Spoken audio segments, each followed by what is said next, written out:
So one of the tips that I read that you gave to people is to save 50% of their income, which I save like maybe 5%. So I guess like, do you have any tips? You have any cool sites you like or ways that you help get to that 50% mark? If you want to retire, there's this notion called the 4% rule. It's born out of this famous study called the Trinity study. But it's the idea that you have this amount of principal, let's call it like $1 million for this example. Yeah. You can withdraw 4% of that if it's conservatively invested in like index funds and so forth for the rest of your life, inflation adjusted. So if you want the equivalent of like a $40,000 a year lifestyle, if you have $1 million, you got it, right? Okay.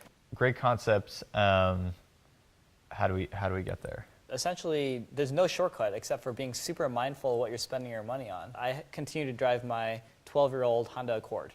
You, as the founder of the Hustle Fund, drive your 12-year-old Accord? Yeah, I still have a Honda Accord. I will drive that until it's 20 years old is my goal. Wow.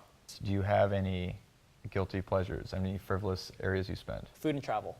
Food and travel. So I won't hold back on those things. Okay.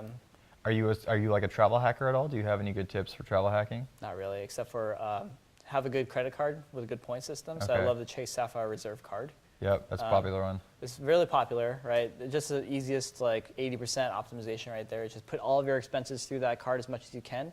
And then I try to travel off points as much as possible. And it usually covers about 70% each year. Wow.